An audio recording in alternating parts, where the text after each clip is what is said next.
I'd like to welcome you all to our latest meeting of the New York Society for General Semantics. And as some of you know, our association has been around since 1946. Right, Tom? Yeah. And General Semantics itself, we trace back to at least 1933 with the publication of Science and Sanity by Alfred Korzybski. And as part of our long-standing tradition with the New York Society, and going back to Korzybski's best-known student, S.I. Hayakawa, and our interests are eclectic in our concern with communication, with language, and the arts, and the way that we make sense out of the world, and both creatively and scientifically. So we're pleased to welcome you all to this latest installment and this latest round of explorations into this area. I do want to say before we begin that the New York Society doesn't charge anything for attending its events and doesn't require membership dues. You're always free to bring friends and let others know about it. But we do encourage you to join the Institute of General Semantics. And I'd give you the URLs, but you just have to Google the stuff and you find it right away.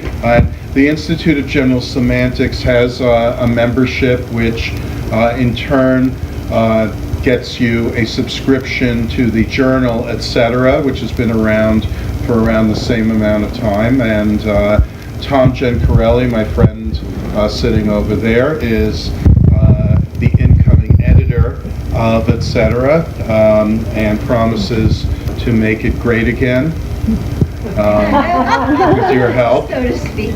But it is always a lot of fun, that journal, a lot of interesting stuff, and wide-ranging material from very serious articles to creative kinds of efforts, including poetry. So we encourage you, and also as part of the membership, along with membership in the Institute of General Semantics, that entitles you to attend the annual Alfred Korzybski Memorial Lecture, which will be held in October at the Princeton Club. A bit more hoity-toity than these digs, but not quite as much character or coolness. But still, it'll be up there, and if you haven't heard, this year's Korzybski lecture will be delivered by Diane Ackerman, who's really well known for our purposes, for some of her nonfiction work on play, the senses, and most recently the Anthropocene, the New Human Era. And probably best known as the novelist who wrote The Zookeeper's Wife, and also a well-known poet. So with that membership, you can come for the dinner and the lecture, and that is followed by a 2-day symposium, so you can make a whole weekend of it. And the New York Society for General Semantics is a proud co-sponsor of these events. That's coming up in October, but for tonight, we're very happy to have a session with the title Language, Symbol, and Theater. And I'll just read you a bit of the write-up about this session. Starting with the point, General Semantics is concerned with the ways in which language and symbols function as representations of our outer environment and our innermost feelings and thoughts. These representations function as maps of our external and internal realities. They help us to understand what we perceive and experience. They guide us in evaluating and navigating our world, and they give us tools for thought and action. Now, different representations or maps may be more or less accurate or more or less useful in helping us to achieve certain ends.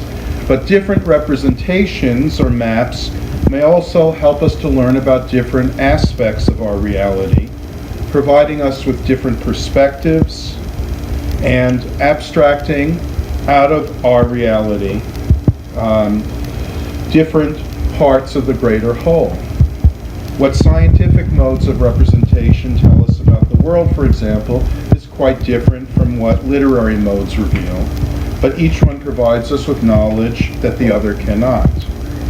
Now, the theater is one of our oldest forms, in many ways our oldest form of literary expression, and one that has extraordinary influence on our use of language and symbol. And this goes back to the Attic playwrights of ancient Greece, and which included the introduction of the proscenium arch, which in many ways defines theater, and of course the unparalleled creative production of William Shakespeare back in Elizabethan England.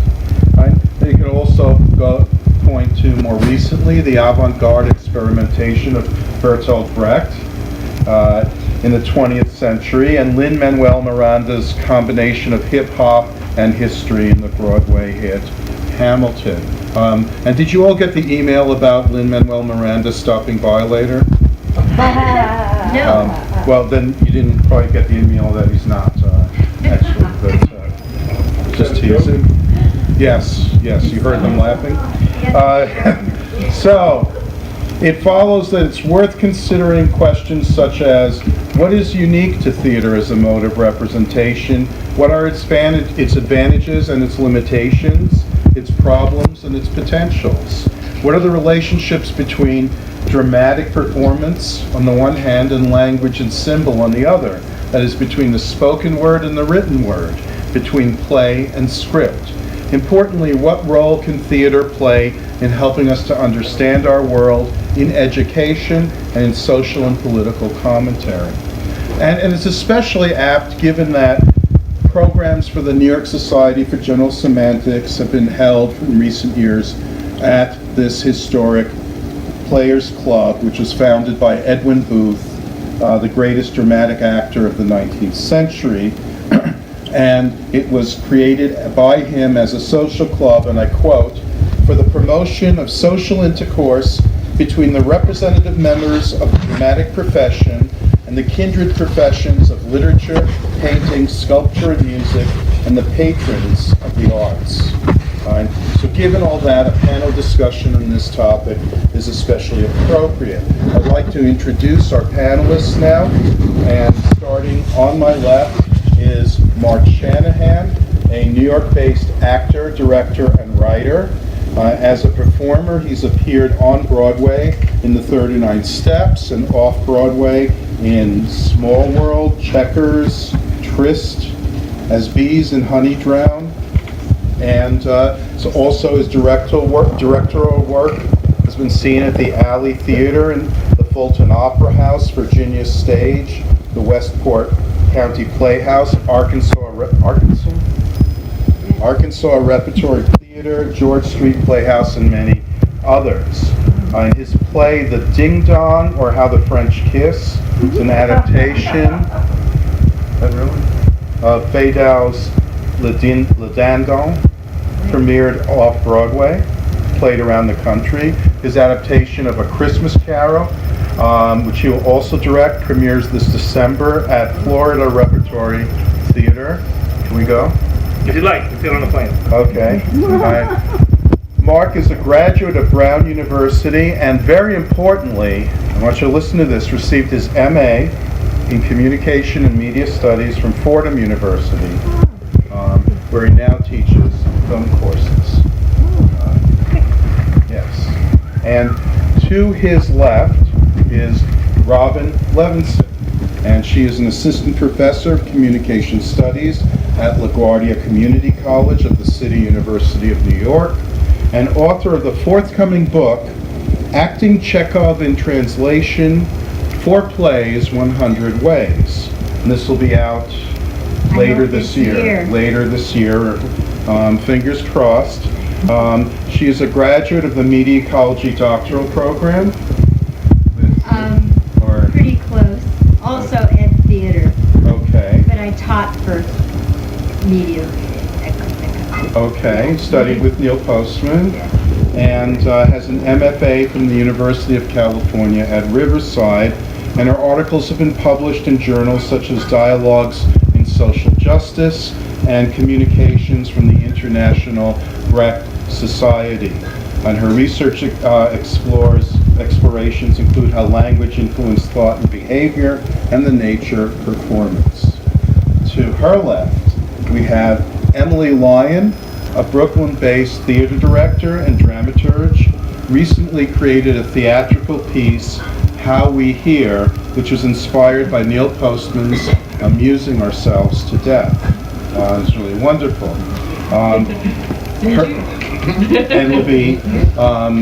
It was put on at LaGuardia Community College, and will be put on again in June in Brooklyn.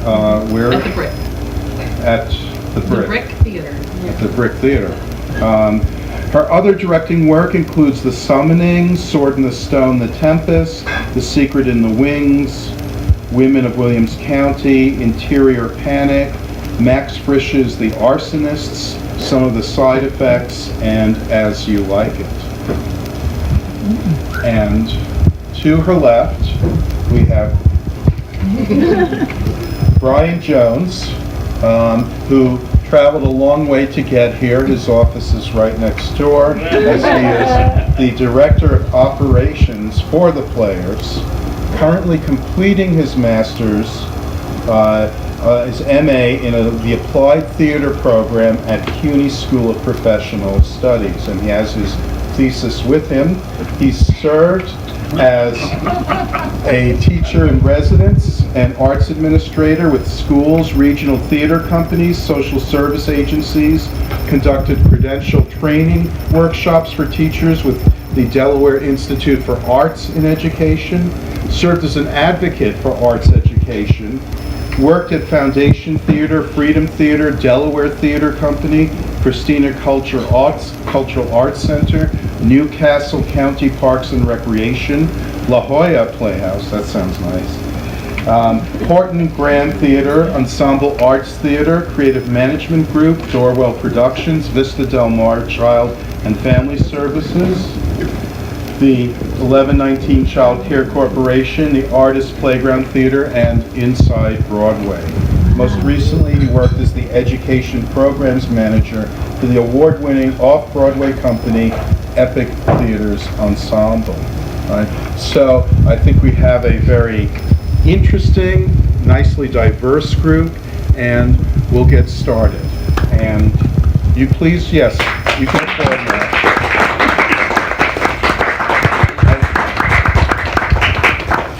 I do want to point out that you could have applauded earlier, but you failed to. Oh dear. So please keep that in mind. Now, I'd like to begin and give each of our panelists an opportunity to just tell us a bit about what they've been working on. For some, it's written work. For some, it's productions. But just, what's going on? What are you up to these days? Brian, why don't we start with you? Why not? Can everyone hear me okay? Okay, just want to make sure. So, good evening. Hi. Okay, I'm going to try that again. Good evening. We're theater people. Okay. Get ready. I'm currently working on finishing my thesis, which I probably should be home finishing up revisions this evening because it's due on Monday, the 7th. It really is. But I'm in good shape. And I'm an applied theater practitioner. And does anyone know what applied theater means? Anyone who wants to take us? That's actually what I technically got my degree in. So applied theater it's a large term, it's a large umbrella term, and really just means theater as a tool to look at and examine the social conditions and human condition, and usually using theater as a tool for social change. So that can be many things, drama and education, theater and education, drama for dialogue. It also can mean creating verbatim shows, one-person shows. But for me, I'm using it as a way to look at diversity and inclusion in our society. And so I'd like to just share what my thesis question is who do we mean when we use the term people of color in a post-20th century modern society? And what, if any, is its impact on the participants we serve as applied theater practitioners? So specifically looking at when people come into a room for a theater activity, and we use these terms, how do they interpret it before they get to the actual theater activity? So very much surrounded around language and our use of language in these activities. In addition to that, I'm also a playwright, actor, and director, and I have a show that is headed off Broadway next year that deals with domestic violence, that is toured nationally, and actually had its premiere here at the Players Club in 2014. That's it. What's it called? It's called Sister, Mother, Daughter, Wife, and it's the journey of one woman's story told by 12 women. And you're the author? I'm the author and director.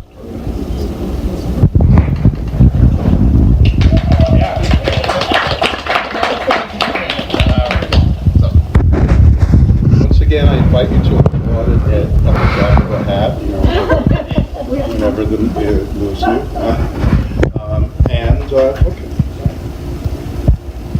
Okay. All right, Emily. Yeah, as you mentioned in my bio, I recently created a piece called How We Hear, which was inspired by Neil Postman's Abusing Ourselves to Death, looking at the way that we have engaged differently with politics and political discussion as technologies have changed. So the piece begins recreating in a live debate setting Lincoln and Douglas back in 1860, where they're speaking directly to their audience, engaging, getting lots of vocal responses, and speaking for a very extended period of time, which I cut down from an hour to 20 minutes, which is still challenging for the modern ear. But we go from there to the Nixon-Kennedy debate, the first televised debate, and then we go to our current era using Twitter and much more brief statements, shall we say, and just trying to, for our audience, engage them with, well, how do we listen? Can we listen to a 20-minute speech? Is that how we want to have discussions today?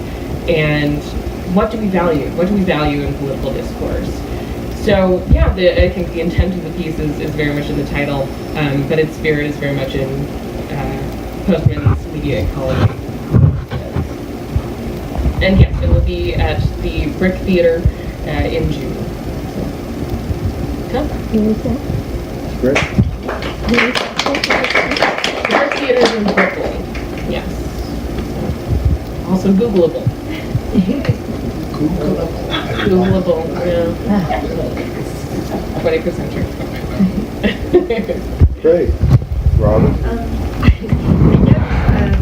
I'm the only person here who actually wrote a paper and did notes and things, so I don't want to read the whole thing to you, but maybe the important parts. A lot of it does have to do with the book I wrote, from the chapter on action. And what I noticed mostly when Lance asked me to do this and I read what he had to say is he said something about theater is a theater as literary expression, but I'm here to tell you theater is not literary. I don't know if you've heard of the poet, writer, and theater critic Elder Olson. Those of us who majored in theater 40 years ago may have. But he says in his book on Aristotle's Poetics, a play is not a literary composition. Rather, as famous director and actor Vsevolod Meyerhold said, do you know Meyerhold? He was in the Moscow Art Theater with Stanislavski, and then a lot of people in the theater know him as a famous sort of experimental theater guy. He was killed by the communists when he was in jail for a long time. He was friends with Stanislavski for most of his life. He said, words in the theater are only a design on the canvas of motion. I'm going to say that again. It's one of my favorite quotes. Words in the theater, or language in the theater, are only a design on the canvas of motion, which means to me that the basis or canvas of any theater work is motion rather than language. And I've been taught to use the word action with a capital A. I know this might be news to some scholars or critics because what you see on the page when you read a play is words, but a play is not a play until it's performed. So the actual basis of a play is its performance, and that is based on action and not on language. So maybe, do I have time to explain a little bit about what I mean? Okay. In the 1980s, I took a class with the director from the Moscow Art Theater called Yevgeny Lanskoy, and his 2.5-year course at the Stella Adler Conservatory was called Structures of Action. So this was an acting class where he defined action as either movement plus desire or purpose with movement. This meant, Yevgeny explained, that everything we do or say in life is meant to influence others. From the moment we wake up, we open our mouths, we're influencing ourselves or we're influencing others. We as actors know the nature of action is psychophysical. This is from Stanislavski. That is, it's a movement of the psyche and the body that is internal as well as external, and an action must be doable and playable. It's often defined as an active verb, such as, all actors know this, I want to convince, I want to comfort, I want to help, to escape, to attack, to reveal, to teach. And it has a second part too. A playable action carries with it an end, like, for example, I want to escape this prison so I can save my child's life, whatever it is that's happening in the play. So, semiotician Roland Barthes, who was a great lover of the theater, says in his book Image, Music, Text, referring to Aristotle's Poetics, that characters in a play may be classified not according to what they are, but according to what they do. A character is not a being, but is a participant in a sphere of actions, unquote. And so our teacher Yevgeny told us, you're never again going to describe a character by who they are or how they feel, but only by what they do. And Aristotle's dictum about character is that character comes in as subsidiary to the actions of a play. Martin Esslin has written, the characterization always comes from what the characters do, not what the character says. Plays are not about language. They are what the character does with the words. So, the idea here, Jean Cocteau talked about the difference between, anybody heard about this? The difference between poetry in the theater and the poetry of the theater. Poetry of the theater is lights, sound, the costumes, the actions of the actors on the stage, and yes, the element of language. Poetry in the theater might be Shakespeare, but the poetry of the theater has to do with all the oral and visual things that are going on when you see it. That is poetry. It's not the words alone. So theater language is just one element of a show. So language, as one of the key elements of drama, provides a map. When you read it on the page, it's a map. All actors know this. They look at a script, it's dialogue, right? It's a map to the actions of the play, the actions of the characters, what they want to do to others. But like Alfred Korzybski said, the map is not the territory. A play is not the words.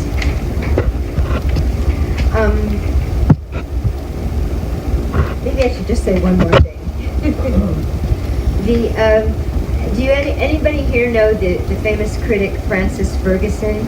He wrote a book called The Idea of a Theater, and he worked with Stella Adler. They took classes from a guy named Richard Boleslavsky, who was a Russian emigre who came over this country and taught a lot of people from he was from the Moscow Art Theater, but he taught people in the group theater of the 1930s, who really, all the famous, if you don't know this, all the famous acting teachers in the United States, Meisner, for example, you might have heard of Meisner technique, Stella Adler, Bobby Lewis, Morris Karnofsky, they all came out of this place.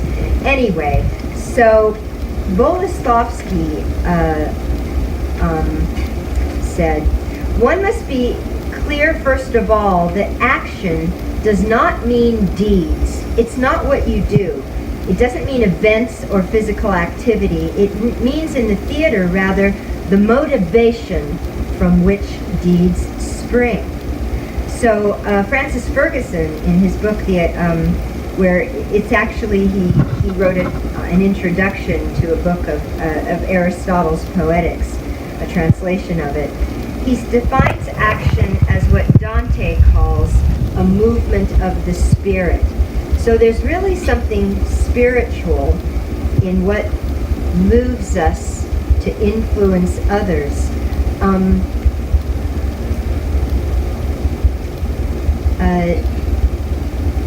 Grotowski, I don't know if anybody here knows Grotowski, but the actors do. He died not that long ago. He was a famous experimental theater director, and he says, he had a lot to say. He's called himself the second Stanislavski. He says, before a small action, there is an impulse. Therein lies the secret of something very difficult to grasp, because an impulse is a reaction that begins inside the body and which is visible only when it has already become a small action. The impulse to act is so complex that one cannot say that it is only of the corporal domain. So it's actually a spiritual thing that we do on stage, you might say. So anyway, I did a whole chapter on this idea of action. What moves you on the stage? As I was telling Mark earlier, my teacher Yevgeny said, you don't rehearse the words. Language is not that important, at least in realism in the theater. You rehearse the relationships. So we had a whole 2.5-year course on what that meant. Maybe I'll just end with a couple quotes from people who really knew what they were talking about. I used to live next door to the, where you did Bees and Bees Drown. Is that what it is? Yes, at the Lucille Lortel Theater. My husband still lives next door to there. And when Uta Hagen, who's again is a very famous acting teacher, when she died, on the front of that theater, all her acting students and people she knew put all these quotes up there. And one of them described a situation where an actor had said to her, oh, I finally felt relaxed on stage, Uta. I was relaxed in the character. I finally wasn't scared when I got up there. No stage fright. I was relaxed. And what she said to him is, they don't want to see you relaxed. They want to see you in danger. And that's true, right? They want to see you in danger. You've rehearsed this, so you are something they really want to see. And secondarily, on WNYC, Leonard Lopez used to host this show on which he talked to playwright Arthur Miller, who told everybody this in a very laid-back way. He says, well, with regard to my playwright writing, you don't want to scare the audience. You want to terrify them. So theater is about, as Aristotle says, pity and terror, and the true core of theater practice is not language, it's action. That's where we get the pity and the terror.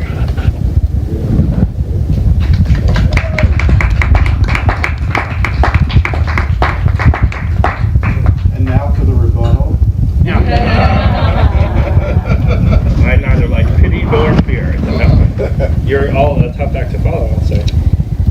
I love that you bring up Boleslavsky. When I was 19 and something in an acting class, I put Boleslavsky in my hand. It's called Acting the First 6 Lessons. By the title, it implies there are more lessons after 6, right? And it's a practice to create, to be an artist in any fashion, right? And that book is written, I just want to bring this up, as Boleslavsky is about acting. Each lesson is its own title. But it's written as a play between the creature, the student, and I, the teacher. And he's doing something very interesting in that book, which he's asking you to think about form and content while learning about it. To figure out what, while reading a play, to learn about the structure and the way in which a message or a story can be delivered. So in fact, the acting lessons are a story. It is a dialogue. It is an interaction. And that book can really just change your life. And it's always something that I go back to, because we often talk about acting in the theater as something mystical and mystifying. But it's a practice. And it's something that we do constantly. And much like hitting a baseball, every time you think you know what the hell you're doing, it's very humiliating. You go back to phase one the next time out, even the next performance, frankly, sometimes. A Tuesday night might laugh at everything, and a Wednesday night sits there with crickets, right? So every time you think you know what you're doing, the theater can be an awfully humiliating practice. It means that you have to get back on the horse each time, and I love that about it, actually. So I'll romanticize what we do, because I think that's useful. But I also think that it is a vicious and difficult mistress in many ways, and I like and I think that it's worthwhile because of that. I'm listening to you guys talk, and I'm interested in everything you're saying. In some ways, Robin has all these quotes of people who try to explain the theater. It's very hard to explain because there's so many different kinds. Context is king and queen often, right? We deal with the audience, and Lance will tell you the conditions of attendance and all the many things that media colleges deal with. And as you know, you just learning at your work also that you're adapting things. You're taking work from others and figuring out how to put it in a new container. Neil Postman's work as a piece of theater. Wow. So you think about representation on stage in the commercial theater and the nonprofit theater. The world is changing. There are museum pieces. Look at the walls here. There are books and plays waiting to be rediscovered, sitting right in our midst. And some of these things need to be dusted off and told anew with a different way in, a different point of view, with different casting to speak to different political systems. Right? You bring up Lin-Manuel Miranda. There's nothing more important than looking at a play in which the actual text is so brilliant and confounding because of his use of intertextuality. He quotes Gilbert and Sullivan from downstairs. He quotes hip-hop and Biggie Smalls as well as Cole Porter, and is actually suggesting that all of this history of language, as well as American mythology and history, has come to a point where now we ask who lives, who dies, who tells the story, and different people are people who don't look like, come from different parts of the world than the Founding Fathers, get to tell that story too. What's our place in the story? So old plays, when dusted off, have new meaning for us, given the point in which we look at it. I'll tell you something else. In all the many years I've been, now that I have gray hair, I can say this to you, right? Doing this since I was a teenager, it feels different now to me.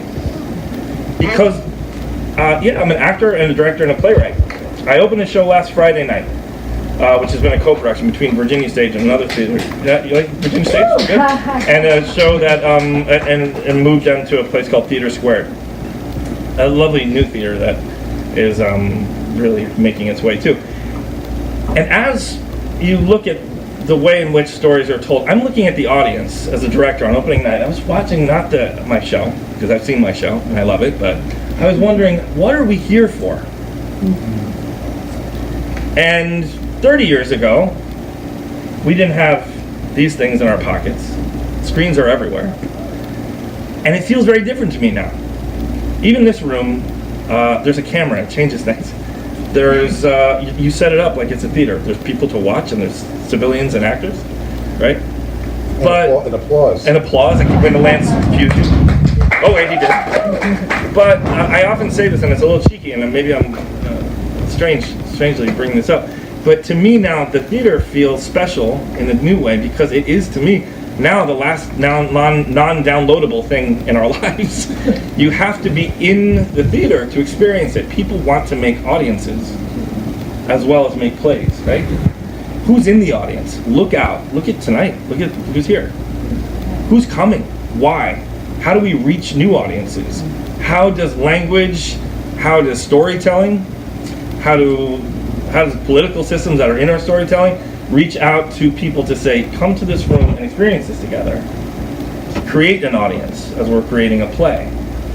And you really actually, it's funny, people conspire together to laugh, to be quiet, and there's a communal aspect to it, which has been there since time immemorial, obviously, but has, to me, different meaning now, and special meaning, now that I feel like we're all a mass audience, but watching things on devices, watching things on computers and phones and television screens. The New York City taxi cab, the last bastion of solitude, has a screen in it, for God's sake, right? And fine, great, you know, it's all there. We're all witnessing and being an audience in many ways. But in the theater, we come together and we listen to stories. I would tell you that a number of years ago, Lance mentioned I did the 39 Steps was on Broadway, and I was happy to step into the role that Charlie Edwards had originated for a nice run, and I was covering it. And that play hit everyone like a ton of bricks, and yet it really was nothing new, but it lasted and it's had a great life. It's one of the most produced plays because there were very few props. With a couple of trunks, you created the train scene. With a ladder, you jumped off a bridge.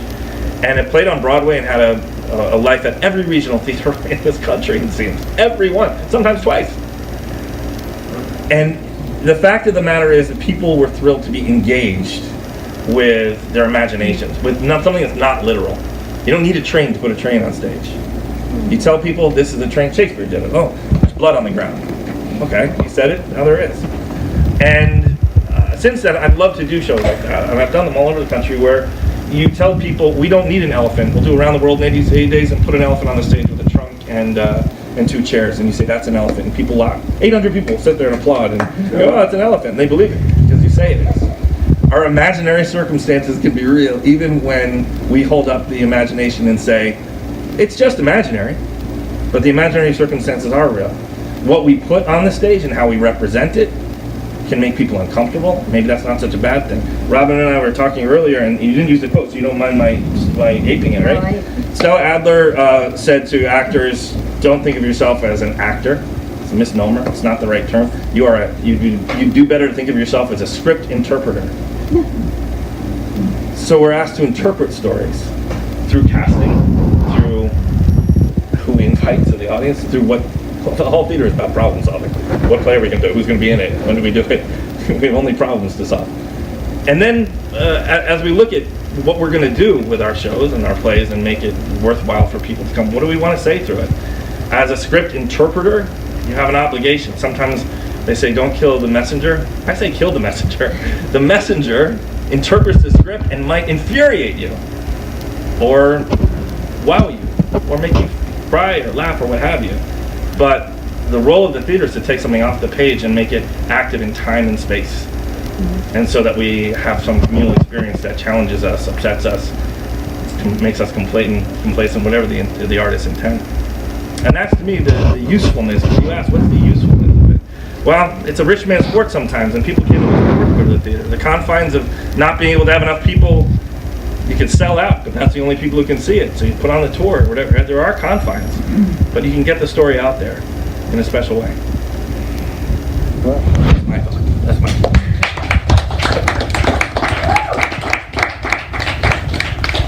Thanks, guys are great.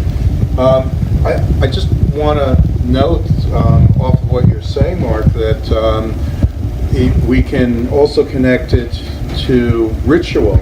Yeah. And that, the origin of theater, I mean, you really indicate it's a kind of sacred performance, and that it originates in ritual drama and only becomes separated and secularized later on.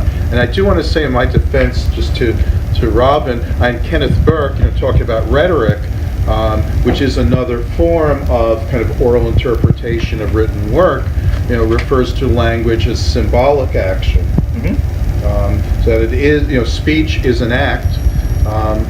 And also, when I connected theater as a literary form, the point is that the idea of something being literary, of literature, originates with theater. There is no literature. The first literature, going back to ancient Greece, is the written drama. It's only later that the prose form and the sort of the non-spoken form of literature emerges. So literature and the literary begins with drama. I think you kind of looked at it from the other point of view, looking backwards and saying, well, it's not what's written down, but in fact, what's written down is not the origin of literature. You mean Euripides wrote Aeschylus. it first, and then it was acted? Is that what you're saying? Well, it has to be. It's written first. Well, what we see is that, if you want to look... It started with dance, actually. Well, if you want to go back to Eric Havelock and the study of orality and literacy in ancient Greece, first we have the purely oral poets who improvise. Then Homer, like the Iliad, the Odyssey, gets written down, and you have the Homeridae, who are known as rhapsodes, that's where rhapsody comes from, who memorized the text and then performed it. And they kind of pushed out the improvisers because they were able to claim we have the authoritative version that we perform. And then Aeschylus comes around. I mean, he's considered the first playwright, and he basically takes Homeric diction, and instead of one performer, he breaks it down into three. And to have three people sort of coordinate with each other requires a written document so that they can learn their parts. And from there it evolves. So it is the written form, but we forget that writing was, for a long period of time, just a way of helping us to do a better job of oral performance. And that language is speech. Writing is just a way to capture speech in the end. But that really comes back to, what Mark and Robin have gotten into is what is theater about? What is it as a distinctive art form, form of communication? What can you do in theater that you can't do through other forms? So I'd like to give Emily and Brian a chance to kind of pick up on that, because that is such an interesting one. Okay. Well, one of my favorite quotes about theater came from Sir Michael Boyd, and we were talking. Actually, we were taking a walk around the Ann Arbor campus of University of Michigan, and he said to me, I think theater needs to adapt to film the way that painting adapted to photography, and to build off of what is it that theater does specifically, there's a lot of theater now that is produced the same way that film is produced. And you talk about the poetry of the theater, which can be sets and lights and sounds. But we also talk about sort of the imagination of the 39 steps. And how can we, what is that line? Because, right, the painting forever was for a long time was intended to be a representation of life, to capture the image of someone who was living now, and we wouldn't know what they looked like years from now, so let's get it down. And then photography came along and did that better and did it faster. And so painting had to go abstract. It had to explore what was available to it without what couldn't photography do? Of course, now with all the apps and everything, photography is also sort of exploring its own boundaries. But theater distilled, what is it that we have that cannot be in film? What is it that cannot be translated in something else? And for me, the only answer I can come up with is liveness. That sort of the immediacy, and also the communal aspect of we are in the same space. We're in the same space together. I could do a play for no audience. I don't know how well that would go. Certainly the ticket sales would be sad. But it would it still be a performance if there's no one to watch? It's a rehearsal at that point. But theater itself is exploring space and time in that sense of liveness. So I personally in my work am trying to continue answering that question, especially now that we have things like NT Live. The National Theatre has started to film some of their plays, and the Met does it too. Their operas, they're filming, and so that's still theater. I mean, it's a wonderful way to get a lot more access to, we have so many limits on if your medium is space and time, you cannot share that with everyone. So how do we expand? We expand by filming it, but then it becomes something else.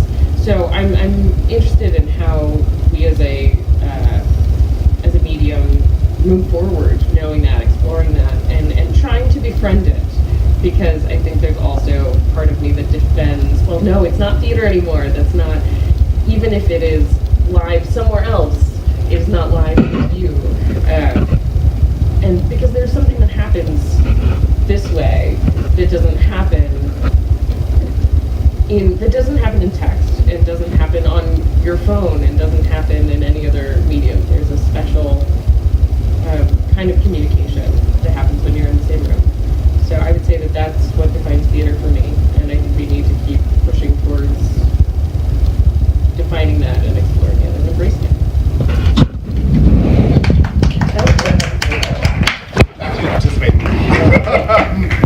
So I think that theater it's always evolving, so it's always constantly changing, right? So there'll be a new definition 10 years from now. I would say when I started my career, it was called arts education. It's called applied theater.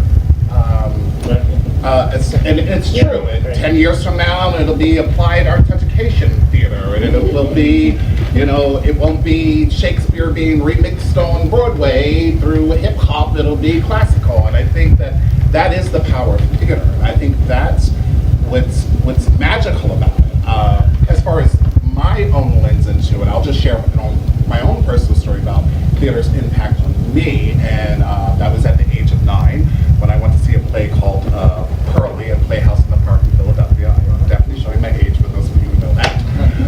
It was a show with Melba Moore and Clifton Davis and Sherman Hensley, and at the time my parents were going through divorce, and I remember there was a lot going on in my life, and my godmother took me to see it, and for 2 hours I was taken away. I went somewhere completely different. I wasn't worried about what was happening to mom and dad, what was going on with my brothers and sisters. And this magical thing happened for me that I was like, something can actually stop you in your life from what is happening for you and allow you to step out and see the world from a different perspective. And then when it's over, to step back into your life and have a different perspective of how you're viewing of what's going on in your life. And so the power of that, when the show ended, I turned to my godmother and said, I want to do that. Whatever that is, I don't know how I get to do it. And as my career went on, I then started getting involved again, because there was always changing. It wasn't called Theater for Social Change then, and it was just called someone wants to do a play and go interview runaways up in the Bronx. And then we had the play Runaways, which was on Broadway, which was my first introduction into theater as far as a performer. And I was like, wow, this is incredible. Someone actually went and interviewed people, got their story, wrote it exactly as it was, and then found people to get up and share someone's story. Is that Elizabeth Swados, that one? We're showing all right, my age too. But the power of that story is, and this whole thing about language, there are a lot of groups who do not have the ability to have access to their language being shared to a larger group, right? So the importance of what Swados did and the author of The Me Nobody Knows is they went to communities whose voices weren't being heard or represented and said, what do you have to say? Then transform that information so that other people could then go in and put their story up. And what's amazing to me is with the phenomena with Hamilton, and I, without being thrown anything at me, some issues with the show, but that's still hate me. And I think it's amazing, but the amazing thing about Hamilton is that it brought everyone together, and it's what you said. This is all of ours in America, right?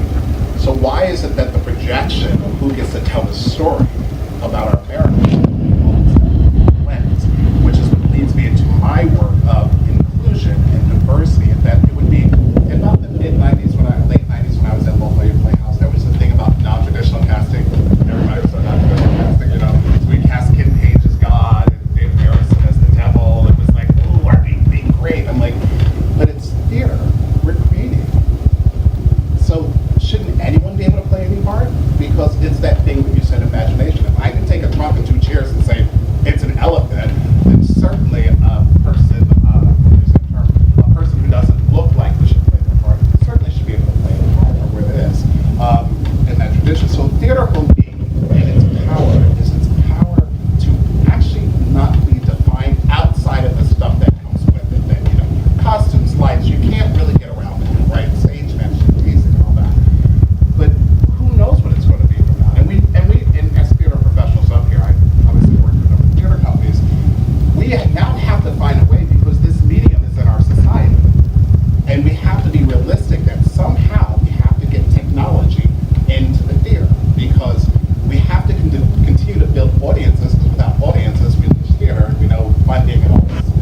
arts, right? And it was the whole conversation around our language that we write to funders.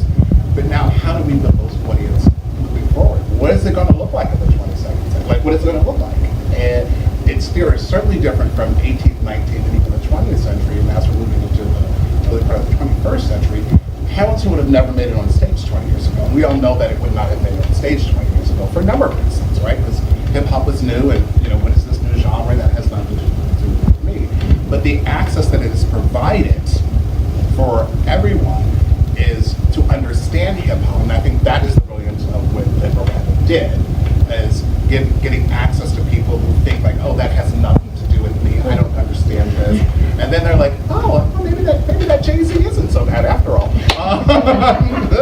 which is to me is the power of it. So that is what I love, is that it can change the individual and the collective, but it really does start with the individual, and that is my passion for is how do I impact. So it's important to me. Like, I didn't used to think that theater was there to educate or teach. It was just there to people have a show, entertain. People come see it. They take time in their life.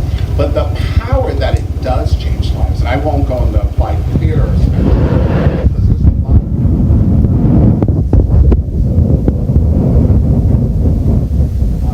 When I was growing up, everything, theater, dance, art, economics, all, and then cut.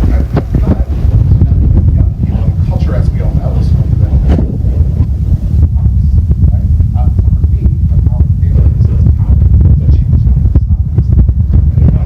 You're on a roll. I get a little passionate about it. When I think about how it changes lives, I'm just going to specifically speaking to young people. I'll share one story. I was doing a residency through Inside Broadway at a middle school up in the Bronx, and I was asking the young people what did they want to do their show on. And a lot of the students were residents at the housing, New York housing that's there, that are doing some projects. And so I jokingly went and said, oh, we should do a ghetto play. And I was like, oh, okay, ha ha ha. Like, oh, what's that gonna be? Like, oh, we have someone who's pregnant and parents on welfare, and all these negative charges came out of their mouth. And I was like, well, hold on, time. And I said, can everyone have a seat on the stage? I was like, do you understand where the term ghetto comes from? Like, yeah, it's a project. That means you're black and you're poor and you live and, your brother's drug addict and your sister's, and I was like, whoa, like, no. And so I gave him the history of the term ghetto. And this young woman said to me, this young girl, she said, mister, please don't play with me. What? She said, please don't play with me, mister. You mean I don't have to live my life here in the ghetto? Like, this isn't the rest of my life? And I said, not if you don't want it to be. And she was like, and you could, like, I still get choked up about it because it was the moment for her that someone told her there was something different. And to see the power of theater at that level is what interests me, because how do we change the fabric of our society? How do we get more inclusive? And that is, again, the power of theater. That's why I think we can't say, oh, it's this or it's that. It's a multitude of things, and they all work. Not just on our stage, but in our audiences and on the boards that run theaters. Yeah, New York is one of the worst. New York has the worst track record as far as people in key positions, as far as diversity.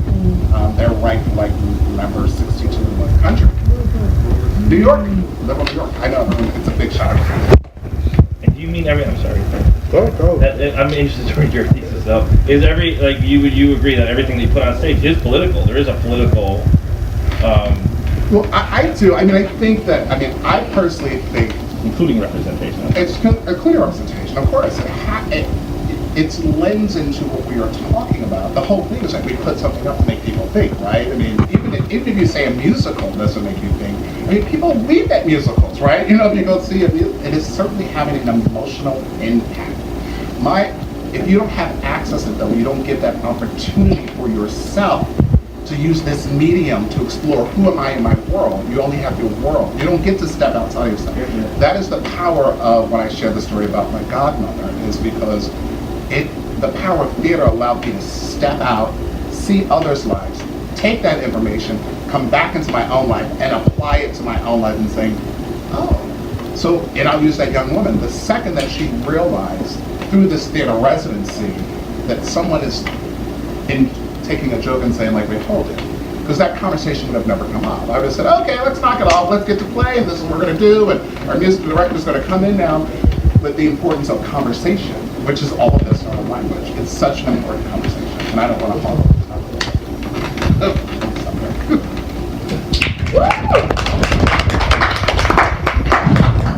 Wow.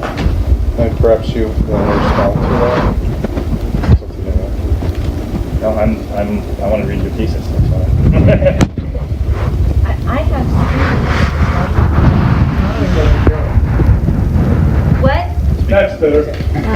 I have students. Yeah, I that- said we didn't need a microphone because these are theater people. Sorry, I can speak up. This is how I teach my class. No, I have students at LaGuardia Community College who have not even been to Manhattan. They've never been to a play, and they're in my public speaking class. I have to explain to them, what a play is. I mean, they've heard of Hamilton, but you can't get in for It's $169 is the cheapest amount. Isn't that crazy? That's why I want to talk to Lin, what's his name? it's not him, actually. It's not him. It had nothing to do with him. May I? But can't he say it's going to be $20? No. He definitely cannot say that. Please hold it till later, okay? No, we're gonna, stop. We're gonna have a, It's not true, you can't get in. we're gonna have a question and answer Well, how much session later. longer do we have? Can we respond to something the person says? Please, Is just, this a crime against the culture or something? no, it's just being rude. No, it's not being rude. I'm I'm address saying- what she just said. Just stop, just stop. I'm just agreeing with you. My students don't have that experience. And if I don't take them to the theater, they may not get it. And I do. I take them to band. And it's a hard thing. It's for $5 a show that I organize. They don't get to see it. But $5, that's lunch for them. I would add to what you're saying, but also as a counter to the argument that theater is not about language. For me, theater is very much about language, and as theater has shifted through the years, back in Shakespeare's time, they used to say we're going to go hear a play rather than see a play. Rehearse the play. Rehear. Yeah. So I think that for me, language is a key element of theater, and it's how, it's not only the blueprint, but it's what I try to do is key into how we hear those words, and what words are we listening to? Do we know when we say ghetto, what do we mean? Do we have a shared explanation of that? Can we question that word, that idea? And that's, for me, why politics often comes up in my work, is that language is so political, and language can create those worlds. Okay, this is an elephant. Without that word, maybe you could make an elephant sound, but it's about how language can create something that is not there yet. It can create the possibility of this does not have to be your life. It can create the possibility of a new relationship, a new future, a new program that helps people, a new way to engage with our families, to engage with the world. So for me, I would say language is very key to theater, and that's the only way I pick plays is where is the language important? I just would like to piggyback on what you said. At one point I did a residency for Playwrights Project of San Diego, and the name of the residency was called Recognizing and Dramatizing Alternative Registers. And it was using theater to go into communities where students weren't necessarily in the classroom, and in English class specifically, so this is all about language and whether it is a part of it, but working with second generation immigrants who didn't have the language down, but teaching them how, through theater activities, how door, of course you would spell door, D-O-R, because that's how it would sound like it would be spelled, right? But if you're new to this country, which we have so many different things for the way we translate English here, it would be like, oh, door is D-O-R. But teaching them when this register is appropriate, because we don't teach that if you don't grow up with that, with saying like, oh, when you're hanging out with your friends, you might say, oh yeah, let's walk through the door together, you might drop off. But when you're in a job interview, you certainly want to say, you want to put D-O-R on the application. But going off of what you're saying, using language, it was starting at that age. And then we realized, there was a California policy program that I was on, it's like, oh, we've got to go earlier than this, because getting them at second and third grade is already too late. So to your point about when you get there in college, it's going to be very hard to capture that audience unless you have a Lin-Manuel that then comes in and does a Hamilton, but then becomes what you were bringing up, the access to that information and whether or not you can get in, whether it's through a lottery, which you can if you can get into a lottery, or whether you can go through a student's program, which we do $20 tickets, but it's still who gets the information is all I'm trying to say. I just want to, it's interesting. Further, in our training program, in actors training, having to grapple with learning how to deal with language, how to be heard on a stage, how to respect punctuation, how to understand scansion, how to deal with Elizabethan poetry, blank verse, iambic pentameter, and natural realism, and modern contemporary or even expressionist use of language. It requires training and study, and frankly, horrifyingly, experience, failing in front of an audience sometimes, right? Which you don't have a lot of room to do if you're making a living at it, but yes. And knowing how to utilize language also, and how to utilize, I often say when we look at a play, let's look at the white space also on the page around the language too. What's not being said? And what voice, what dialect, what dialogue are we applying our trade in? And actors and people and audiences too from different backgrounds agreeing that this is the way this language is used so we can clearly hear and understand the story is a tricky thing to navigate sometimes. Especially as we try to bring people from different practices together to tell a story. And if you're looking at plays that have been translated, this is what my book is about largely, that have been translated, somebody might say, open the door, and the other person says, could you grab the knob? And another person says, all these things mean something different. What you were talking about, register, I just learned that word today, so I know what you mean by register. This is one register. My students, I don't do nothing. Okay, you don't do nothing. I don't do anything. Different register, right? That's what you mean by register? Yeah, I just learned that word today from another teacher who teaches grammar, and she says whatever register they use is fine. And then we talked about the importance of context. But what I was going to say, when things are translated and they look different on the page, I do want to say this about language that I understand as an actor. Before you act a play, usually, unless it's improvised or devised, Divine is you, great. divined by you. You see it on the page. If they're, like in Nina's last speech in The Seagull, Chekhov had ... in every other line, the ellipses. That's where the actor might put in subtext, or it might mean something different to each actor. If the punctuation is different, the scene and the character is going to be different.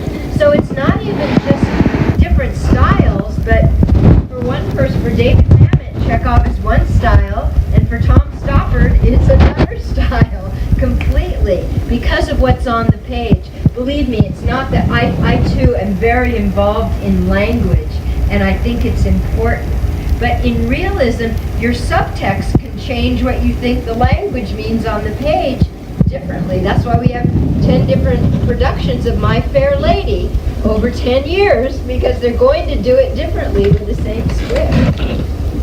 Do I believe that? I sometimes think, do I believe that? Just think about it before I say this. That all theater happens in the present tense. Even an expository piece that is telling you the story of how I went down to the bus stop, and you tell a story that happens in the past tense. But Lance mentioned I'm struggling with my adaptation of A Christmas Carol. Doing a particular one for a particular theater, another for another. I'm thinking, what is this? The language is this happened. Scrooge did this. But could you say Scrooge does this? It's in the present tense. The theater happens in the present tense. So even an expository piece that happens in the past tense isn't really about the information you're gathering. It's about what happens to the performer while telling the story. That's one use of tense and verb. But can I just share one quick story? Oh, go. We're talking about actors and directors. I struggle as a playwright thinking about this a lot. So Lance mentioned I wrote a play called, it sounds ridiculous when I say it, The Ding Dong. It's a French, sound- but yeah, well, it should be. That's what I want it to be in a way. Feydeau. The Feydeau wrote a play called The Dindon, which means the turkey. I'm not titling a play The Turkey. You're begging critics to say something. And that was in the, It was. and that was in the 80s. It's not. It's one of the most perfectly constructed No, I'm plays kidding. with 20-something people in it. And I did it in 1995, and no one can afford to do that play anymore. No one's been doing it. No one's doing it. So my wife was artistic director of a theater, and she said, I can't find a small cast comedy with a classic based on a classic. I said, I can do that for you. And I'll write that. And so I made it have for 5 characters, and I set it in the 1930s in Paris. But it has nothing to do with being French. It has nothing to do with France. Really. It's just keeping that in the structure of it, but can be played by anyone, so long as they play 1 million characters. It can be played by any age, shape, size, ethnicity, however you want. But in doing so, I don't speak French. I looked at every version of it that has ever been high school French, right? And I asked a graduate student who speaks French to do a literal translation. And there's one thing where in the literal translation was hysterical because I thought, I don't really understand this anymore. It's not, right? And then I put the text through Google Translate. Oh, God. And out of Google Translate, there are language made no sense. It was like a spaghetti machine. It was everywhere. Word like magnetic poetry. And so at one point a character says something in the play, which is supposed to mean like you're a coward, but what it says is there is water on your spine. And that was very freeing to me when I saw that. I was like, you know what? Forget the language. What do I need out of Feydeau? Circumstance. But I want to make something entirely different about something in 1939 Paris where there are barbarians at the door, right? I mean, and can be played by people who have nothing to do with Paris, frankly. That the idea is our minds are on the wrong things in a sex comedy when there's real danger in our midst. And I thought that's what I want to say with this. And so the language is I remember distinctly sitting on the thing, thinking I'm going to give it up, and sitting on the subway and going, oh no, just throw it all away. Throw away all the language and write your own jokes, craft your own use of language for characters, and try and define them so they sound different, but can be played by different kinds of voices. As long as you know what it means. As long as there's an intent. The difference between intention and point of view. I have a point of view so the actor can deliver an intention, right? So in that moment, there was no water on your spine. Well, I'd like to think so, but I'm afraid that I always have a little water on the spine. Every time out. I'd just like to pick up on a couple of points just to note. One is that emphasis on the liveness, immediacy, and I like the point. It's in present tense, no matter what the content, it's happening in the now. And it brings to mind, Tom Gencarelli and I both studied, did our masters with Professor Gary Gumpert, and one of Gumpert's points he liked to make about live performance, and I mean this particularly pertains to, like, say, circus high wire or trapeze acts, is the perverse kind of expectation of seeing them fail. Right. You know, that is something in liveness, the failure, the mistake, the error, and that is something that we don't get in a sense that, you know, when you mention film, I mean, in film, the mistakes are corrected. On the live recording, they go back and edit and fix any kind of off-key notes or mistaken fingerings and so forth. So it is that possibility of something going wrong that's part of the fascination or the ongoing tension of it. And the other thing, just to note, that whole point about language that the word person comes to us from theater, as you probably know, and it goes back again to ancient Greece, and persona meant mask, and that when they performed, they wore masks, and the meaning of it, through sound, that the sound was amplified through the mask. So its persona is through sound, which is an interesting combination, because even though the mask is visual, it was a sound amplifier, and that's where the term comes from, which sort of brings into the idea of writing. You know, writing for the theater as you know, how do you approach that special use of language? First of all, I think one of the things that we, as actors, do we take this for granted. When you read a play, I'm going to say this, it's different than reading a novel or poetry. When actors actors read a play, like they know they're going to play a part. Yeah, they're looking for their part, but you read it with the idea, what you imagine in your head is not what you imagine when you read a novel. You're reading Madame Bovary or something, you imagine her in a real place, she's in a room, she does this with the guy, and you imagine the play. You imagine it as an actor on stage. Where am I? I'm going to be on this stage. Sometimes you know where you're going to be acting it, sometimes you don't. But often isn't this true? Don't you imagine it taking place on a stage? Which I find with people who have never read plays before, the dialogue is there, but they don't imagine the stage, the actual stage, that you're standing on a stage, that you're not in a real place. That's important. I think learning how to read a play is definitely different when you know it's going to be performed than reading a novel or poetry. It's not in the, that's what I mean by it's not in the literary realm. You're imagining, I'm going to move stage right here, or this is what I'd like to do. If you know what the props are, you know what it says, there's a table center stage. You know that, so you're acting with the idea of this is what is there in the space I'm acting in at this time in this show, rather than, oh, I'm in a room, you know, like this. You're not going to be in a room like this. You're going to be on a stage. Isn't that different? You have to know how to read a play as an actor. But I would say, for me, I mean, it's been years since I acted, but when I think back to how I read plays when I act, for me it's a reckoning with the words, and it's a reckoning with the words inside me. Who is this person that is not me, but is me, that would say this? How do I come to terms with this phrase, this turn of phrase, this word, and this intention that I want to convey to somebody else?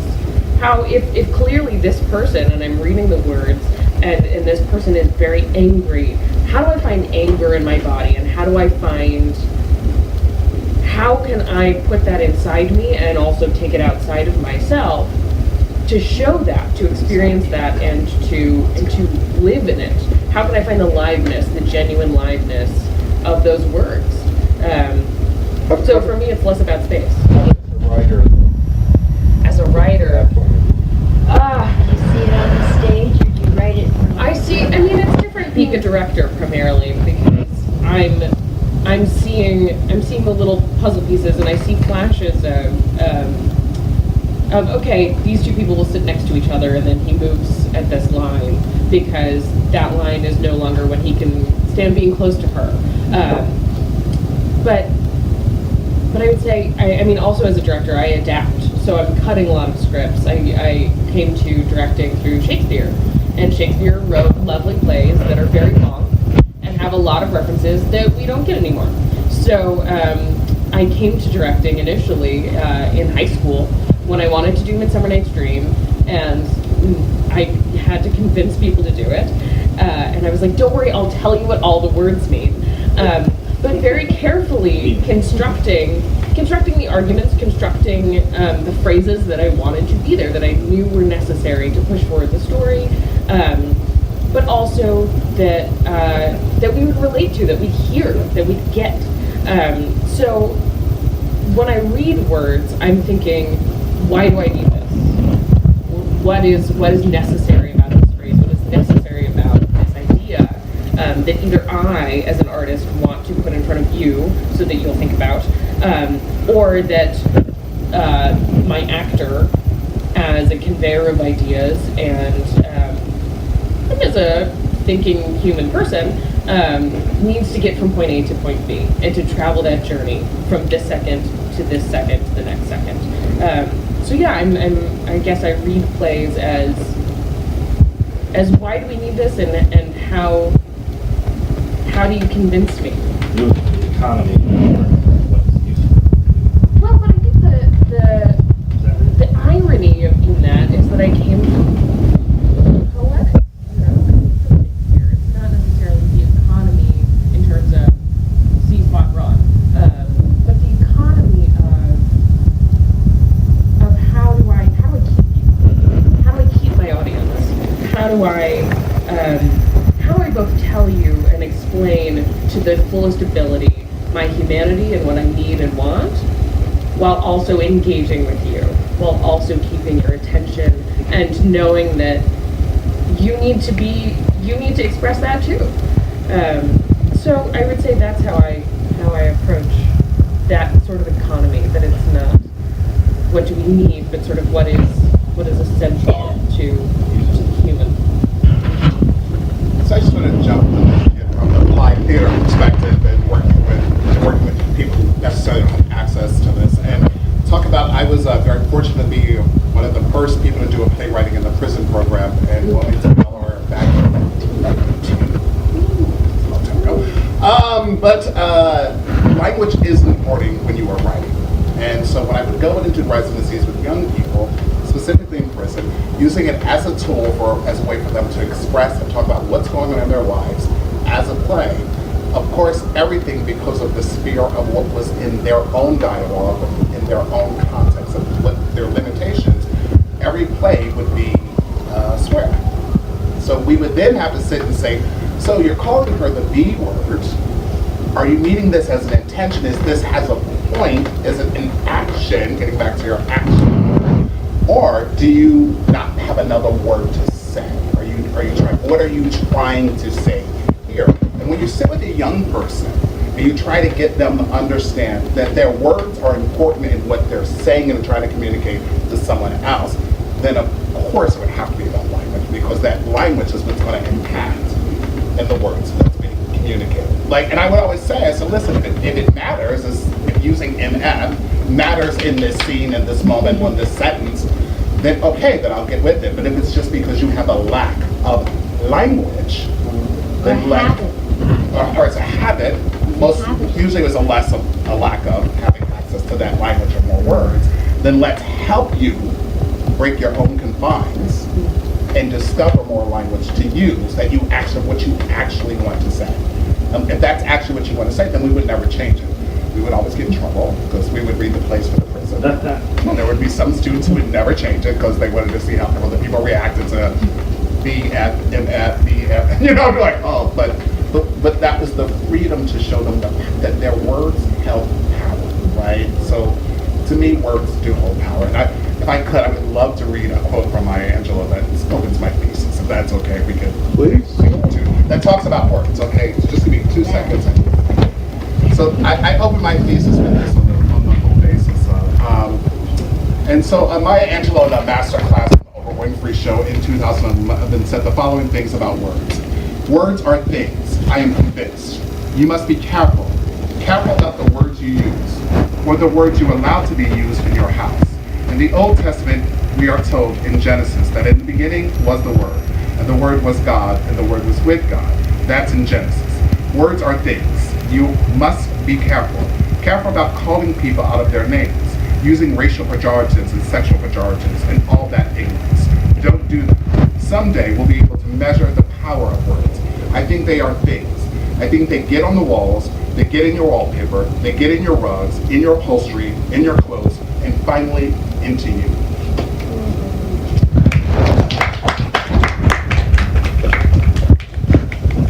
Maybe that brings us to one more question. We're thinking about representations and language and how the audience responds to these words that are used, to the way that the world is represented in theater, and the response, what is learned, how can it be used for education, and going back to the points you brought up for social change.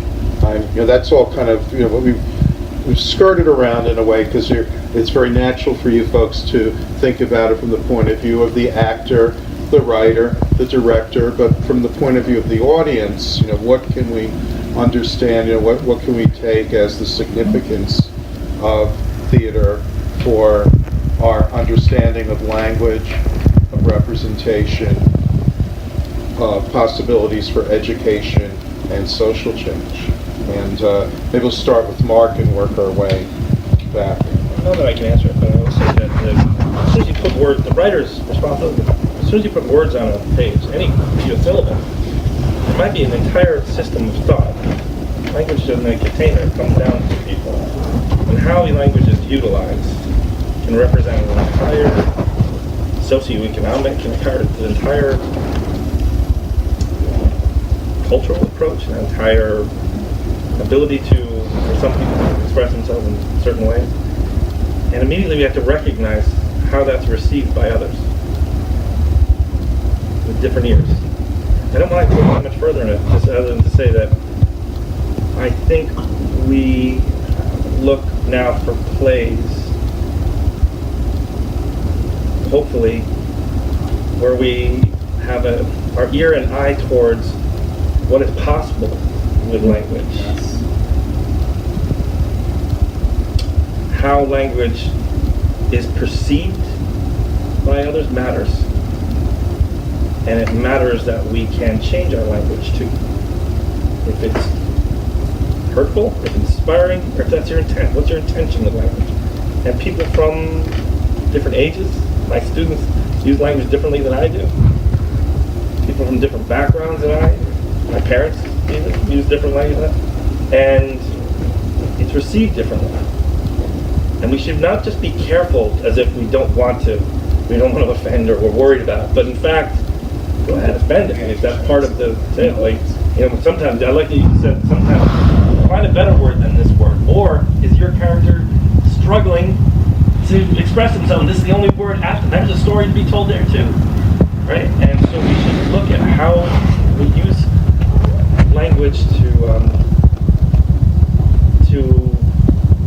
wield it as not a weapon, but actually a force for change, as we get it over the footlights, so that how it's perceived is what you wanted it to be used for. Does that make sense? I struggle with it. I struggle with it. That's pretty impressive. One of the, quoting other people, there's this book called After Ballad. Anybody heard of it? By George, know his last name? Anyway, he said that everybody, of course, gives different connotations to words. And the connotations we give them comes from our background, from how we were brought up, from our values, our beliefs, our experience in the world. And that when people, he's talking about literature, but in the theater, if I say, even the word screen means something different now than it used to before we had cell phones. It meant maybe a screen for a movie. I mean, everything means something different. So, but his point was, everybody has their own connotations of language. I mean, what you were talking about is absolutely true. But you can't, this is the one thing I know that's true in theater. That you cannot control how other people see the performance or what they take away from it. You may do a play about one thing and they say, oh no, I got something totally different from that. And their experience is just as valid as maybe the intent that you had for it. So if you know that everybody interprets words differently, is going to give a whole different connotation to the play you wrote, to the play you're acting in, than what the director or the actors meant to say. I guess in theater, that's got to be okay. Well, bouncing off of that, for me, when I'm directing something, I am very consciously trying to spark a conversation in the audience. I want those audience members to go have that conversation of, how did you get that? I totally got this. So that we actually confront, or they actually confront, those differences in language, and then those differences in understanding that they have. And especially because we often go to plays with people we like and spend a lot of time with and care about, and opening up that kind of discussion. Oh, well, you have a different meaning for this. I didn't know that. Is a kind of intimacy, as well as an expansion of ideas and what is possible. So when I direct, I'm trying to have those audiences have conversations about whatever it is that I'm aiming at, rather than trying to give them an idea, because I think that won't work. and because I think it's less interesting. But I'm also very conscious of the multiplicity of meanings in words, again, kind of coming from my Shakespeare background. He uses puns, and as many of my friends know, I try to also. Not everyone likes them, but alas. Thank you. But the value in that is being able to hear words in a bunch of different ways, for better or most certainly worse, in terms of the translation of open the door or can you grab the knob. One has a lot more possibilities for puns than the other one. And in Shakespeare, he's often using both versions.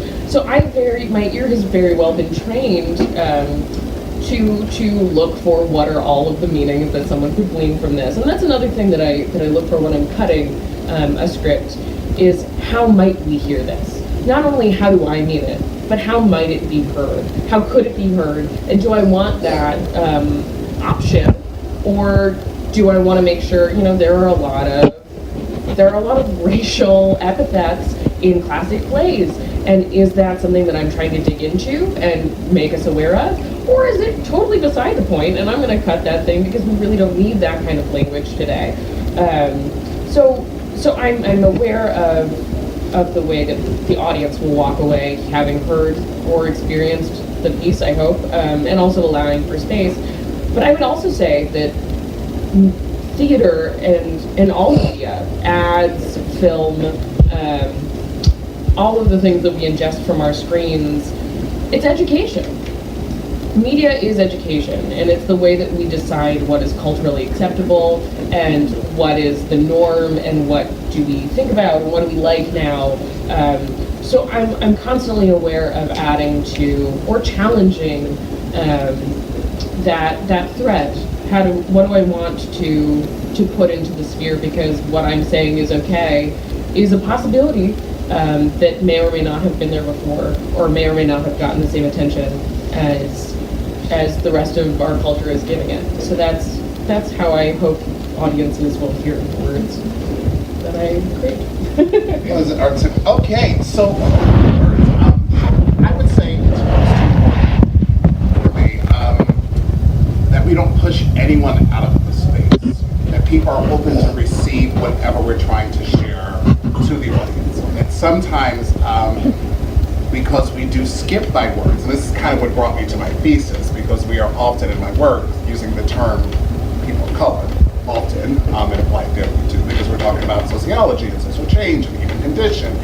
And I was sitting there and I said, well, but who do you mean? Like, who do you mean? Like, what, like, are you meaning all the people that fall under people of color? Or are you speaking of something specific? And specificity matters.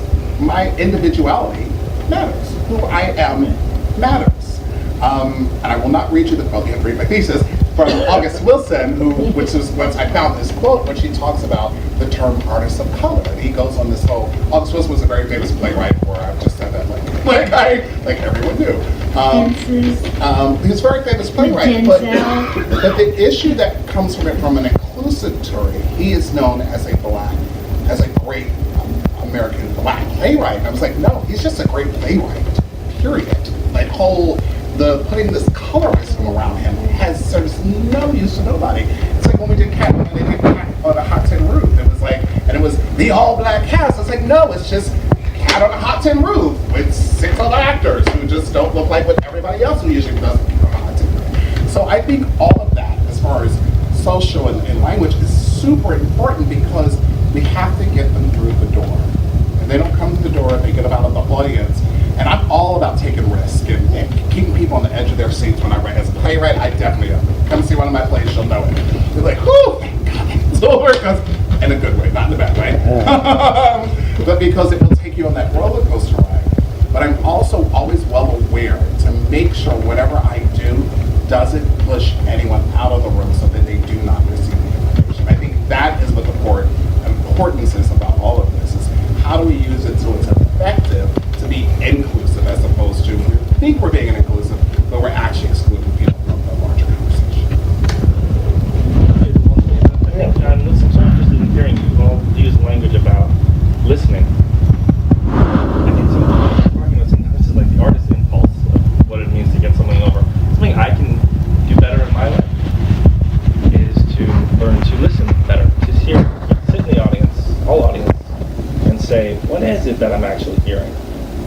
what am I digesting? Not simply react, but figure it out, you know? And that's part of when you're saying, like, what can we do with language? Is we can also listen. Take in what's around us. I mean, not just talk to, but take in. And I would say, button that, but that's how talkback started. Because we were, you know, if you go back to when people really started doing talkbacks after shows, it started with that whole, like, oh, we need to listen and see how this audience took in. And usually we do it a lot in, obviously, live theater because we're talking about social and human condition, but that thing, like, we have to listen, we have to know what the audience is saying about, you know, what we're thinking. I also mean, like, when you laugh at something, don't think about why you're laughing. And then if you stop and think, why did I laugh at that? Listen to what you heard and know, oh, I might have been reacting to something that I don't believe in, right? Or that's changed. How I feel about it changes how I used to hear it too, you know? And that does happen. Go to shows who are like you're taking with your school and have no idea what's going on, but you see, oh, they're laughing. Oh, I must laugh. Like, what are you laughing about? I have no idea. I have no idea what that play was about. But I picked up the cues on everyone around us because we all tend to want to, you know, human nature is to want to fit in and go along with what's happening. It's very true. That's specifically with young people, which is why we have to do pre-workshop training. It's so important to do pre-workshop training with young people before you take them to the theater, so they can have appreciation. Well, it seems like a moment to open up to questions. And yes, Doris. Touch on the subject of different types of plays, the movies, the radio, the live shows. How does that affect the whole picture, in other words? They're all different media, and they're different. But how do you feel about the projection to the audience? Which is a good way, which is not so good, or in this day and age? She's asking about the differences between different kinds of, I guess, dramatic performance from live theater to film, but also radio, which has a very interesting tradition that's largely disappeared, but of the radio play. Famously, Orson Welles' War of the Worlds is an example of that. Thank you for that. Mercury Theater of the Air, which started as an actual live theater and then became radio theater. So I would only jump in. It really depends on the community. It depends on what lens you're looking from. So I'll go from regional theater. Like, so from my time in regional theater, you really would base your selection for your season based off of your subscribers, right? Because you have to appease your season subscribers. So I'll tell a very famous story of when, what's her name? Oh, I just blanked on her name. Viewpoints. Someone help me. Anne Bogart. Thank you! Because she took over at Trinity Repertory Theater. Anne Bogart. Anne Bogart, who's a very famous Viewpoints playwright. is I was at Brown doing that, and I saw all of them. Oh my God, it was in Rhode Island. So we'll talk about that afterward. But she came in and she really turned over Trinity Repertory Theater. But they forgot to check in with their subscriber base, and like the Trinity rep closed their doors because she was this New York director, and they were bringing in, and they were going to shake up Providence and bring this cutting-edge director in. And the lesson learned there was know your audience. So selection of plays, I would say, primarily when you're talking about regional, or it's hard to say on Broadway because that's also commercial, but regional theater, you would definitely need to know who your audience is. And that would be the same thing with film, right? So I'll use Black Panther, which just exploded, right? But they were like, oh, we know our audience. We know that there is an audience that is hungering for this type of movie and representation. So they really pitched to that particular group. Broadway, and maybe you can answer this, from my understanding, is very commercial. So it's really about the dollars and cents. And not that it's not about the quality of the art. As far as the plays are selected, but you've got to know it's going to be a commercial hit because there's millions of dollars that is invested into it. And then that gets down a muddy road that I won't go down. But it's also the size of the audience that you're trying to reach. And it would be the size. I mean, with a Broadway show, I mean, if you're doing like, you know, 500 seats or whatever, yeah, it would depend. Although I think the size of the audience you want to reach is always huge, it's just who is actually allowed to attempt that is a different question. But in terms of the different media that you were asking about in terms of radio and television or film versus live performance, all I'm going to say is I'm going to put in a plug for seeing my show, which in an hour and a half or less, you can experience the various forms back to back and see what you think. So, the Brick Theater in June, How We Hear. Wait a minute, you mean part of it's on radio and part of it's film and part of it's theater? Part of it. Tell us what you mean. That They is have what to I come mean. and see it. Oh, yes. I'm going to go with that. Buy a ticket. Oh, geez. What's the name of it? So I can tell you. It's called How We Hear. It is on my website, which is emilyalion.com. Or you can look up the Brick Theater. That is part of their Festival of Lies, which I thought was quite fitting. But yeah, it from traversing different eras of political debate, we also have to traverse different forms of media. So we have sort of live speech, then we have two actors on stage that are being televised live, and then we have some canned film, we have Twitter feeds, we got it all. So come on down. Come on down to the Brick Theater. General. Okay, we'll go to another question, yes.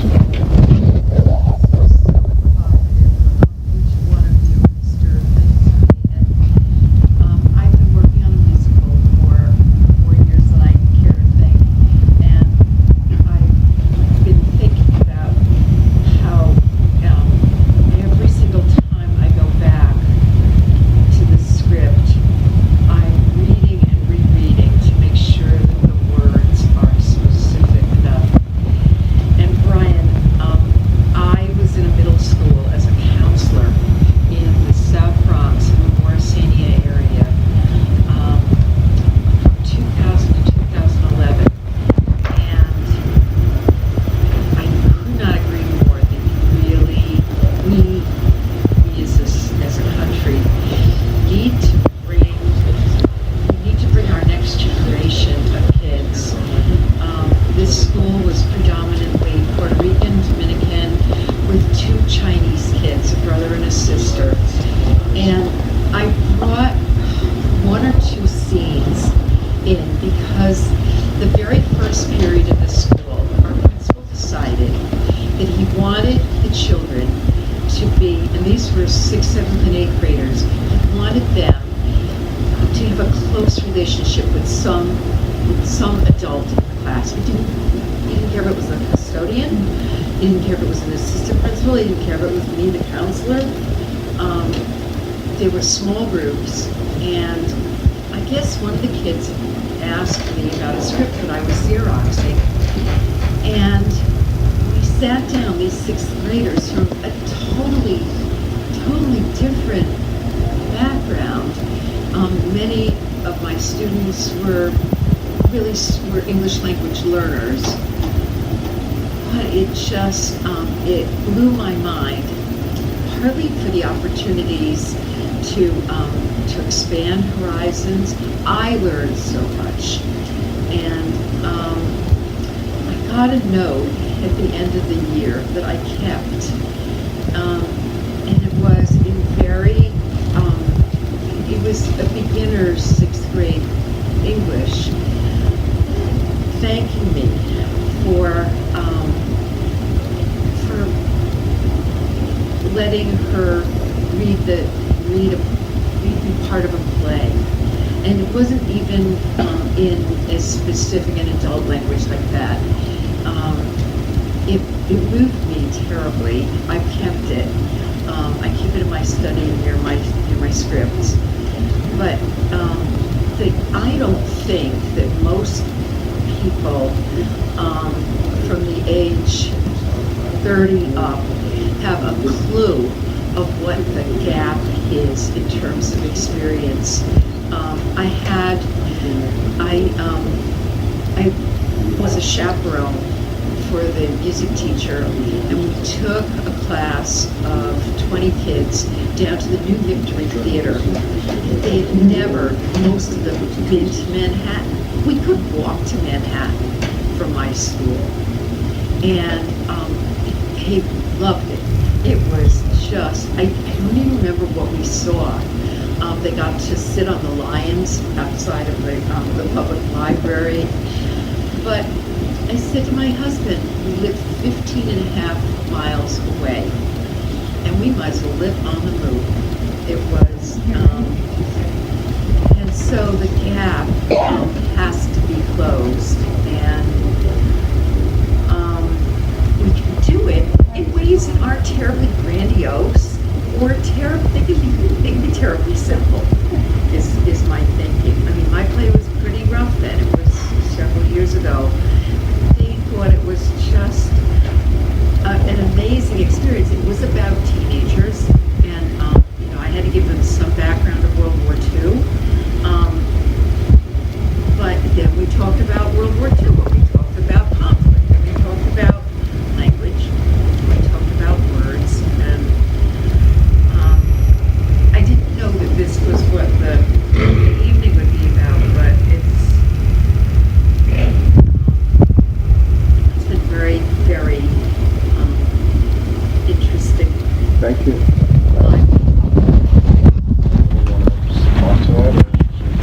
I'm glad. Yes. Yes.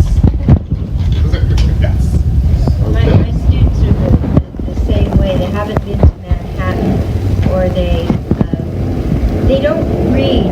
When you said radio, I was wondering, do young people listen to radio anymore? Are they oral?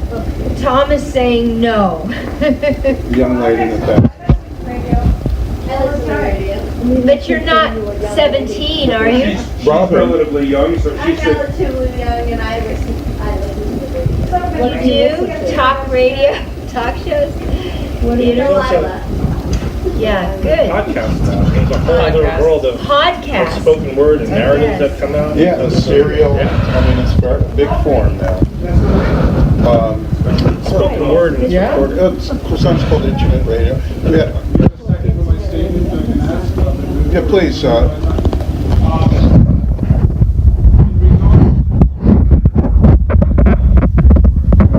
It's the chicken and egg. Let me digress 1 second.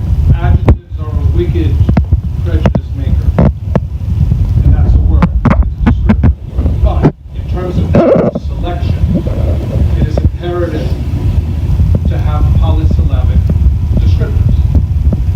If we limited our words to one motion with no sound, how many bodily motions can we create to create an alphabet or a series of words that describe the myriad of things a lexicon contains? So therefore, language becomes the primary communicator of an idea. Otherwise, we would exist in a society of mutes who did all these different motions to try to describe the different levels of complexity that have evolved over time. Do you all agree with me, or am I not? Do you mean other than American Sign Language? Sign language is a very good example of something that evolved out of necessity, and it wasn't present at the beginning of time.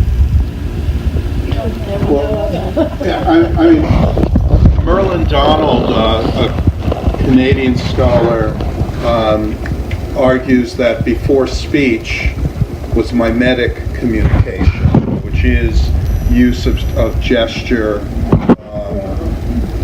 to communicate, and that was like that speech was which is the form of language, the physical form of language comes later, and of course writing comes much later and really is not necessarily tied to speech, but there is certainly something that comes before speech itself, and that involves both bodily movement, gesture, posture. I mean, we see that in animals as well as, I mean, even they made the point about how Trump picked a bit of dandruff off of Macron, and that is parallels ape behavior, ape behavior, where the older ape picks, yeah, I mean, they pick up whatever, a bug off the younger male, and you know, and how this involves a kind of jockeying for position. So I mean, we do see that, you know, in the same sense that we see, say, dogs and wolves, you know, communicating through you know, through their kind of you know, various positions and the non-linguistic vocalizations that they make as well. So is that what you're referencing? How many expressions? Your sign language should leave out of it, because that is an alternative Good rebuttal. to speech. But I would suspect that sign language is limited in the scope of the complexity that a written word would be able to. It's not. They can spell as many words, and they have a lot of, sort of like Chinese, they actually have a lot of symbols that within themselves, that symbol is an entire word. So yeah, there's a lot. I would suggest looking into it. It's really interesting, actually, how you know, I don't know enough sign language. I wish I did, actually. How little, so much. Energy sign. Okay, I know. But yeah, that I think that's actually a really interesting blend of language and intention and movement. So the question of natural selection and survival then becomes a function of auditory capability. Stop, turn around, it's hot, or anything like that cannot be expressed physically. It has to be acoustic. I would also say, just if this is an interest of yours, I haven't seen the film, I'm very squeamish, but A Quiet Place is actually... Well, it sounds intriguing. I haven't seen it and won't see it, I'm super squeamish, but I have a lot of friends that went to see it, and it's an entire film based on if you can't speak, you can't make sound, because there are some creatures that are attracted to sound, and so then what do you, for survival purposes, how does that work, what do you do, what is limited, so if that's an interest of yours, I would suggest going to see it. I've heard it's really good. But just on the survival point, yes, acoustics definitely over visual, because if I'm going like this, you have to be in line of sight, but if I say look out, you can be facing the other way and still hear it. But what can't be communicated non-verbally in particular is negation. There's no way to say no, not, empty, zero. Those kind of absence, those concepts are higher order abstractions and cannot be communicated other than through language. But I think we could have time for another question. Okay, I know you wanted to before, so. Well, you know, we're taking a lot for granted. We're letting in millions of illegals into the United States and to other Western civilizations. They speak Spanish, Chinese, Arabic. In 10 years' time, if we continue, the English language theater will get buried. So consider that. It'll be going strong in China. Well, okay, but you know, I don't know if they're going to be the majority that takes over here. Well, you know who'd agree with me? S.I. Hayakawa, who we were talking about this before. This organization. Yeah, well, yeah. Who I hated when I was younger. But he was he started U.S. English. You know, the idea of making English the official language. The official language. Otherwise, that's the reality. We're going to lose English. We're going to lose the English-speaking theater. I'm not worried. John, you know, if you're asking me about theater, theater has always, talk about thousands of years, find a way to survive. No matter how language as an organism grows, adapts, changes, there's languages, ways of expression. 10 years from now, we'll come back and have this discussion and say, wow, we could never have foreseen how language was going to change, stories would change, the ability to tell stories, and that's what I'm looking forward to, seeing how it all changes too. My hunch, though, sir, is that if we have a lot of other people that are coming into this country that speak other languages, yes, we will have theater that will do that. But my assumption is that you're probably not going to learn all those languages, right? You'll still. I don't know. I'm not sure. Learn Spanish, Chinese, or Arabic? So far, I've only learned Italian, but the point is, sir, I believe that there will still need to be something, a theater that serves you, a kind of entertainment that serves you. And so if you're not going to learn those languages, there will be an English language theater to serve you. Well, it's mass demand. What is going to support that demand? I mean, You will. No, because Oh, well then- there won't be a dominance of English-speaking people, so the demand for it will wither away. It's very obvious. Well, I would like to just point out that we could go back. I mean, you mentioned Shakespeare, and I think he would be shaking his head at our inability to understand most of what he wrote. Most of what's being said in his plays. That They don't even say it the same way. Yeah, it sounds like a foreign language, and the words we recognize have different meanings anyway. Sure, Michael. Why don't you? On a lighter note, you missed it. I want to talk about Groucho Marx and what makes him funny is that that's interesting to me. There's language, and then he's sort of like an anarchist. He changes the world, he turns it upside down, and nobody gets hurt, there's nobody bleeding on the floor, but it's a great way to just strike back at reality, which sometimes is a pain in the ass. Would you care to give your point of view about that the Marx Brothers, or anything similar to that related to your discussion?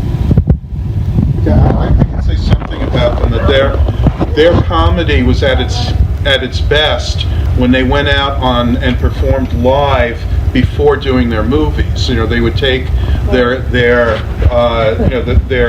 script, their performance out on the road, perfect it.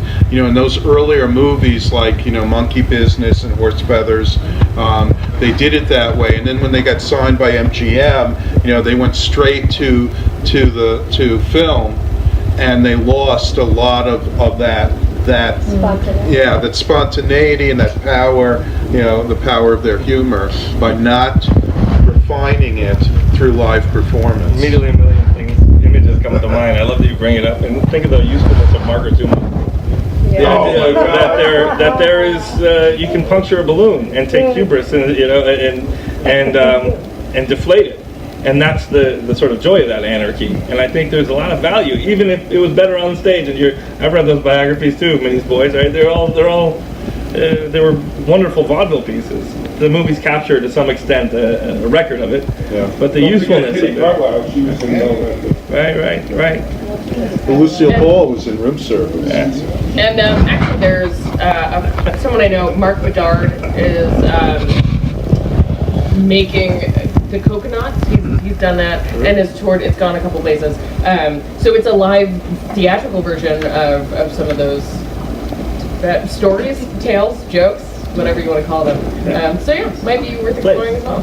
Plays. Say plays. Yeah. When I was young and I was going on auditions, I saw a wonderful poster in this casting director's office. It said, "Damn everything but the circus."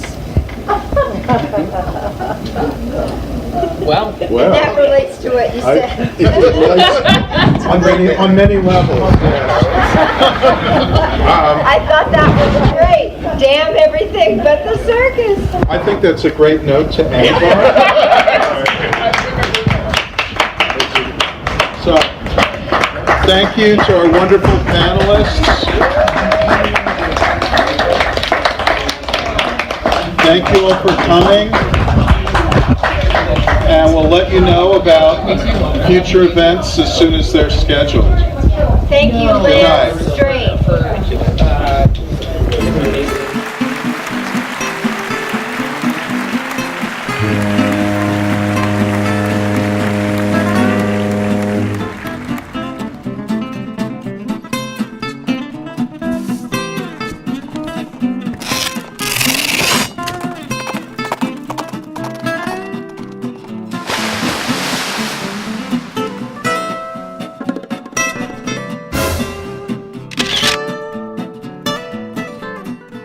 Thank you.